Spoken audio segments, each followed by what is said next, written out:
गर्व है, हमारा गौरव है, हमारी शान है, हमारी आत्मा है। बच्चों के जैसे हमारे रगों में खून नहीं बहता, वैसे ही सभी के रगों में, क्या हिंदू, क्या मुसलमान, क्या सिख, क्या ईसाई, सभी के रगों में वंदे मातरम बहता है। जब हम मुसलमान कहते हैं तो हम कहीं न कहीं मुसलमानों को अपने से अलग कर देते हैं। मुसलमान शब्द का उच्चारण ही नहीं करना है। जो भारतीय है, जो हिंदुस्तानी है, उसे वंदे मातरम कहने में कोई आपत्ति नहीं है, और जिसे आपत्ति है फिर वो भारतीय नहीं है। जब कहा जाता है भारत माता की जय, कुछ लोग चुप रहते हैं, कारण क्योंकि हम अल्लाह के अलावा किसी की जयकार नहीं करते। बहुत अच्छा है, तो फिर फिलिस्तीन जय क्यों होता है, पाकिस्तान जय क्यों होता है, बांग्लादेश जय क्यों होता है? इसे हिंदुस्तान की धरती पे पाकिस्तान के झंडे लहराने वाले कौन से लोग हैं, कौन सा भाईचारा है? माँ का जिक्र है तो क्या ये अपने घर में अपनी माँ को गोली मारते होंगे, अपनी माँ को तलवार से काट देते होंगे? नया मुल्ला ज्यादा प्याज खाता है। अब कहिए इसका मतलब? इसका मतलब ये हुआ दुबई में जो मुसलमान हैं वो झूम झूम के वंदे मातरम गा रहे हैं। ऐसे मौलवी, ऐसे आपके मुसलमान नेता अगर आपसे अपील करते हैं कि वंदे मातरम नहीं कहेंगे, जहां मिले वही पटाख से जूता मार दीजिए। देश का मुसलमान कहता है कि देश उसके लिए सबसे पहले है। अगर मरने मिटने की बात आएगी, देश का मुसलमान हिंदुओं से पहले खड़ा होगा। ऐसे तमाम मौलाना आपको टीवी डिबेट्स पर कहते हुए सुनाई देंगे। लेकिन बात वंदे मातरम की आई है। केंद्र सरकार की नई गाइडलाइंस में अनिवार्य कर दिया गया है, सरकारी संस्थानों में वंदे मातरम को गाना अनिवार्य होगा, जो 3 मिनट 10 सेकंड का है।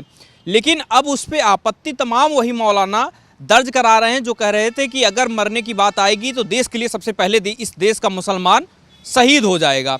अब क्या उनको दिक्कत हो गई कि आखिर देश के लिए मरने वाला मुसलमान वंदे मातरम से इतना क्यों डर रहा है? इन सब पर बात करेंगे। हमारे साथ में अमन जी हैं, योगाचार्य हैं।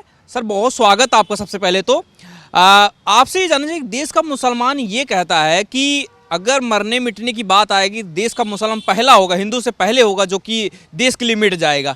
लेकिन वंदे मातरम की बात आ जाती है तो इतना क्यों दिक्कत हो गई कि वंदे मातरम नहीं बोलना है? आज़ादी जो है खतरे में आ गई है, धर्म से ऊपर चीज़ें नहीं हो पा रही। असल में क्या है, जब हम मुसलमान कहते हैं तो हम कहीं न कहीं मुसलमानों को अपने से अलग कर देते हैं। मुसलमान शब्द का उच्चारण ही नहीं करना है। इस देश में रहने वाले प्रत्येक व्यक्ति हिंदुस्तानी है, भारतीय है, और जो भारतीय है, जो हिंदुस्तानी है, उसे वंदे मातरम कहने में कोई आपत्ति नहीं है, और जिसे आपत्ति है फिर वो भारतीय नहीं है। जो कहता है मैं वंदे मातरम नहीं कहूँगा, गर्दन कटा दूंगा, इसका मतलब है कि उसके भारतीयता पर शक करिए। कारण है, मैं एक प्रमाण देता हूँ। जब आप लोग तो मीडिया समाज के लोग हैं, सड़कों पर काम करते हैं, जब कहा जाता है भारत माता की जय, कुछ लोग चुप रहते हैं, कारण क्योंकि हम अल्लाह के अलावा किसी की जयकार नहीं करते। बहुत अच्छा है, तो फिर फिलिस्तीन जय क्यों होता है? फिर फिलिस्तीन जय क्यों होता है?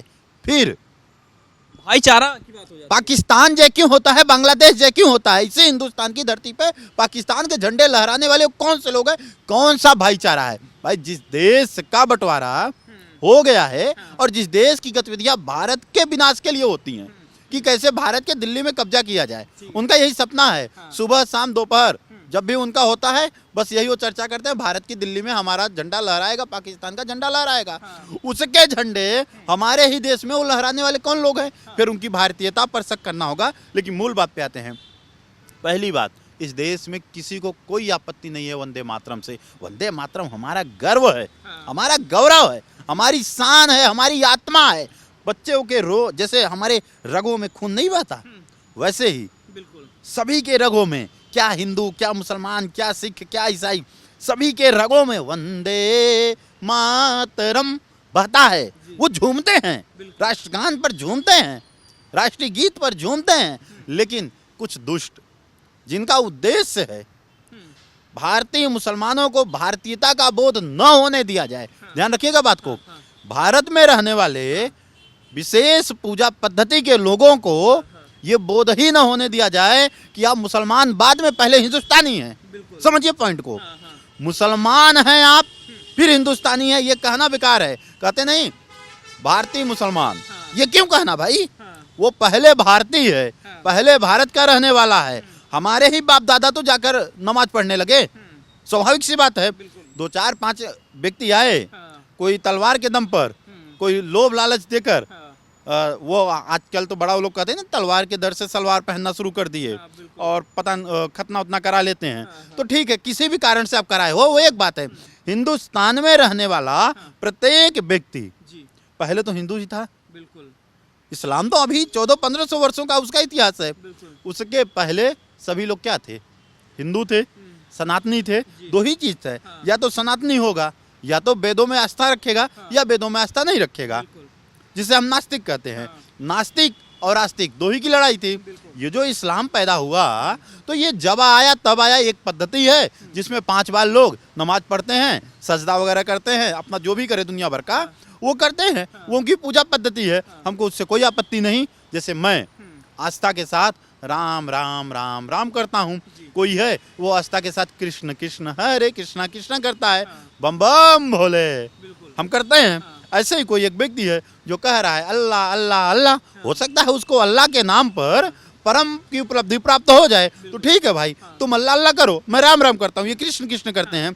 लेकिन अब तुम जड़ हो जाओ कि हम केवल अल्लाह अल्लाह करेंगे और अल्लाह ही एकमात्र ऐसे रास्ता है जो हमको परम तक पहुंचाएंगे, तो ये तो मूर्खता है।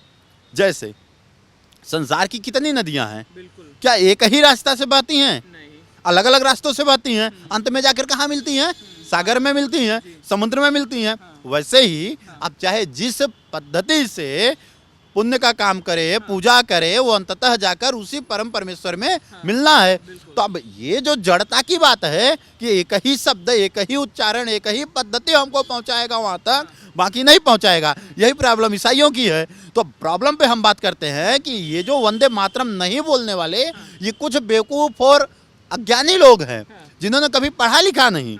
वो जानते ही नहीं कि उनकी 3 पीढ़ी पहले राम राम कहने वाले बाप दादा थे उनके भी रोम रोम में राम राम बसता है। वंदे मातरम चला दे तो वो पहले झूमेंगे। लेकिन क्या है ना, अपनी राजनीति रोटी सेंक रहे हैं भाई। हर बात का विरोध करना, किसका विरोध करना ये नहीं माने रखता, हर बात का विरोध करना वो बात जो हिंदुस्तान में होगी। कितने मूढ़ लोग हैं। ये बताइए कि जैसे कि मान लीजिए ये ना हिंदू गीत है ना मुस्लिम गीत है, ये भारतीय गीत है, लेकिन कह रहे हैं कि ये हमारी आस्था के खिलाफ है, इसलिए हम इसको नहीं गा सकते क्योंकि उसमें माँ का जिक्र है। बेवकूफ है ना, मैं कहता रहा हूँ ना। नहीं, माँ का जिक्र है तो क्या ये अपने घर में अपनी माँ को गोली मारते होंगे, अपनी माँ को तलवार से काट देते होंगे? अरे भैया, इनको समझना चाहिए। अगर मान लीजिए मैं ठीक कहता हूँ, इनको जिनको लगता है माँ का जिक्र है वगैरह वगैरह, इनके अंदर भारतीय होने का, हिंदुस्तानी होने का बोध ही नहीं पैदा होने दे रहे हैं। और कौन नहीं पैदा होने दे रहा है, पहले इस पर बात करिए। ये वही मदरसे में बैठे मौलवी हैं, मस्जिदों में बैठे मौलवी हैं, और ये मुसलमान चंद नेता। और इसमें सबसे बड़ा षड्यंत्र तो विपक्षी पार्टियों का है। वो चाहता ही नहीं मुसलमान समाज के अंदर भारतीयता का बोध हो। आपने कभी नोटिस किया, आज तक कांग्रेस पार्टी के लोग हों, उसके प्रमुख के ही मैं बात कर लूं, चाहे वर्तमान में जो भी हो, हम राहुल गांधी को ही बोल देते हैं, राहुल गांधी सोनिया प्रियंका को ही बोल दें। हमारे उत्तर प्रदेश में चले जाइए, समाजवादी पार्टी के अखिलेश यादव हैं। कोई भी A to Z आज तक किसी ने सामने से आकर मुस्लिम महिलाओं के उत्थान की बात किया? किसी में आज भी मैं कहता हूं कुबत है 3 तलाक जैसे विषयों पर बात करे। मैं मुसलमान समाज से सवाल करता हूं, ये कांग्रेस को अपनी पार्टी मानते हैं, समाजवादी पार्टी को अपनी पार्टी मानते हैं, तो मैं तुमसे पूछता हूं, और ओवैसी साहब से भी, मैं उनकी भी पार्टी के लोगों से पूछता हूं, क्या आज तक इन लोगों ने मुस्लिम महिलाओं के उत्थान की बात की नहीं की? 3 तलाक जैसे विषयों पर अगर मैं आज चैलेंज करता हूं, उस दिन माइक के सामने बोलना बंद कर दूंगा जिस दिन अखिलेश यादव सामने से आके बोल दें 3 तलाक एक कुप्रथा थी। इतना भी नहीं बोल सकते भाई, कुप्रथा है। इसमें जो राष्ट्रीय गीत को लेकर इतना विवाद चल रहा है, इसमें ये कहा जा रहा है कि इस देश में आज़ादी भी है, अगर वंदे मातरम पढ़ना ही होगा, ये जबरदस्ती करना है, ये तो गलत है। ये वारिस पठान साहब हैं, ओवैसी पार्टी के नेता हैं। मेरे भाई ठीक है, अब आपने बोल दिया ना, दूसरों के मंदिरों को तोड़कर उसके ऊपर मस्जिद बना देना, ये अल्लाह का असली सीख है। क्या बात करते हैं भाई, दूसरों के पूजा स्थलों पर कब्जा करके खुद पूजा करना, इसके लिए उनका धर्म इजाजत देता है। दूसरे के बहन बेटियों को नाम बदलकर प्रेम जाल में फंसाकर धर्म परिवर्तन कराना, इसके लिए उनका धर्म इजाजत देता है। लेकिन इस देश की अपनी जो पहचान है, इस देश का जो अपना राष्ट्रीय बोध है, उसके उच्चारण मात्र से उनका धर्म भंग हो जाएगा? ना ना ना ना भैया, ये कोई भारत में रहने वाला कोई भी भारतीय व्यक्ति इसका विरोध नहीं कर रहा है। वो जो भी विरोध कर रहा है वो एजेंडाधारी लोग हैं, किसी पार्टियों के एजेंडाधारी लोग हैं, किसी मदरसे और मस्जिदों के एजेंडाधारी लोग हैं। भारत का मुसलमान तो झूम झूम के वंदे मातरम गा रहा है। दुबई में देखिए ना, दुबई में रहने वाला व्यक्ति मुसलमान नहीं है का? नहीं, भारत का वो अभी मैं कह दूंगा तो आप बुरा मान जाएंगे, नहीं मानिएगा ना। नया मुल्ला ज्यादा प्याज खाता है। अब कहिए इसका मतलब? इसका मतलब ये हुआ दुबई में जो मुसलमान हैं वो झूम झूम के वंदे मातरम गा रहे हैं और मोदी जी के सामने गा रहे हैं और भारत माता की जय के नारे लगा रहे हैं। और भारत में रहने वाला मुसलमान, जो दुबई वाले मुसलमान भारत के मुसलमान को मुसलमान ही नहीं मानते, भारत के मुसलमान को मुसलमान नहीं मानते, और वो दुबई के मुसलमान वंदे मातरम गा रहे हैं, वहाँ माँ का उच्चारण नहीं हो रहा है क्या?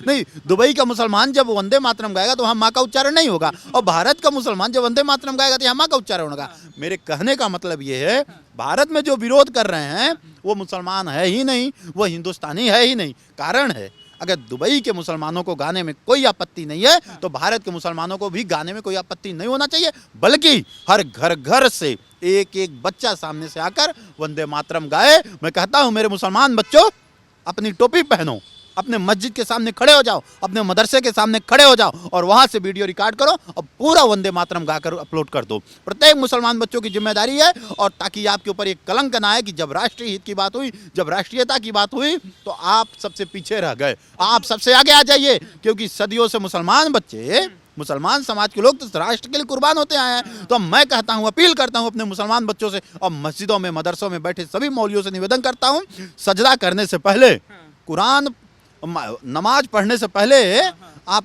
अल्लाह का इबादत करने से पहले वंदे मातरम गवा दीजिए। ये लोग भड़काते हैं, ऐसे ही मुसलमान बच्चों से आप अपील कर रहे हैं, और यही मौलाना जो है भड़काते हैं, उनके लिए क्या कहेंगे? देखिए, वो मौलाना नहीं है भैया, वो आतंकवादी हैं। जो भड़काए, जो समाज को तोड़े, वो कैसे मौलाना हो सकता है? वो तो आतंकवादी है, उसका तो समाज से कोई लेना देना नहीं। धर्म का काम क्या है? धर्म जो धर्म की रक्षा करेगा उसके लिए धर्म होना चाहिए। और दूसरी बात है, जो धर्म क्या होता है? जिसको धारण किया जा सके वो धर्म है। तो जो धर्म को धारण करे, मतलब जो सहज हो, वही तो धर्म है। अब ये आतंकवाद का काम है भैया, कि समाज को तोड़ देना, समाज के लोगों को आपस में लड़ा देना। तो अब मौलवी, अब विचार करिए ना, मौलवी कौन है? मौलवी का काम है बच्चों को सही ज्ञान देना, सही शिक्षा देना। अब ये नहीं कि बता देना कि चांद के अलावा कोई दुनिया ही नहीं है, चांद गोल चपटा है और धरती नहीं, बल्कि सूर्य धरती का चक्कर लगाता है। ये सब उल्टा सीधा मत पढ़ाइए। अब दुनिया बहुत आगे निकल गई है।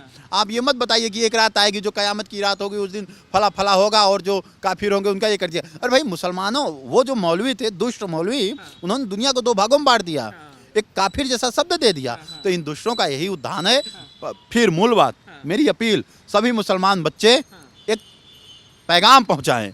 सबसे पहले काम करें, मस्जिद के सामने से, मदरसे के सामने से वीडियो शूट करें और पूरा वंदे मातरम गाकर अपलोड करें अपने अपने सोशल मीडिया साइट पर और ये मुहिम चलाएं। दूसरा, ऐसे मौलवी, ऐसे आपके मुसलमान नेता अगर आपसे अपील करते हैं कि वंदे मातरम नहीं गाएंगे, जहां मिले वही पटाख से जूता मार दीजिए, पटाख सिंह को जूता मार दीजिए कि तुम कौन होते हो मुसलमान समाज का अगुआ बनने वाले। सबसे पहले आप मुसलमान नहीं, आप भारतीय हैं। इस देश में रहने वाला प्रत्येक व्यक्ति सबसे पहले भारतीय है। वो तो एक पूजा पद्धति है यार। कोई आदमी राम राम कह रहा है, कोई शिव शिव कह रहा है, कोई कृष्ण कृष्ण, कोई ईसा ईसा, कोई मूसा मूसा कह रहा है। तो सबका काम है। यहाँ तक तो हमारे यहाँ मरा मरा कहते कहते राम राम कह कह के उत्थान की प्राप्ति हो गई और सबसे बड़े कवि हो गए। तो भाई धर्म वही है जिसको सब धारण कर सके, थोपा ना जाए। थोपना मतलब समझ रहे हैं, वो जबरदस्त राक्षसों का काम है, असुरों का काम है। अब जैसे हमारा आपका प्यार है तो हम जो बोलेंगे वो आप सहज से करेंगे। अब हम आपको बंदूक के नोक से बोले कि चलो करो, फिर बोले देखो कितना प्यार है, तो भाई प्यार नहीं है, बंदूक का नोक है करवा रहा है। तो प्रेम में काम करवाना और बंदूक के नोक से काम कराना अलग अलग चीज़ है। तो इन मौलवियों को, इन में रहने वाले मौलियों से मेरा निवेदन है, समाज को तोड़ो मत, भड़काओ मत। नहीं, मुसलमान बच्चा सब जाग गया है, बहुत मारेगा, मदरसे से निकाल के मारेगा, मस्जिद से भी निकाल के मारेगा। और सारे मुसलमान बच्चों से अपील है, वंदे मातरम गाओ, वंदे मातरम की ट्यून में वीडियो बनाओ और अपलोड करो और दो मिसाल कि मुसलमान हैं, हम सबसे आगे हैं। ठीक है, बहुत शुक्रिया। तो योगाचार्य अमन जी को आप सुन रहे थे, जिस तरीके से पूरा विवाद चल रहा है वंदे मातरम को लेकर। केंद्र सरकार ने नई गाइडलाइन जारी की है, उसके बाद मौलाना साजिद रशीदी से लेकर वारिस पठान जो कि ओवैसी के पार्टी के नेता हैं, वो लोग अपनी प्रतिक्रिया दे रहे हैं। ऐसे में योगाचार्य अमन जी हमारे साथ में जुड़े हुए थे, आप तक पहुंचा रहे थे कि जो लोग भड़का रहे हैं या जो लोग मना कर रहे हैं उनके लिए खास करके और मुस्लिम बच्चों के लिए खास करके एक संदेश दिया है। आप क्या अपनी राय रखते हैं, हमें ज़रूर बताइए। धन्यवाद।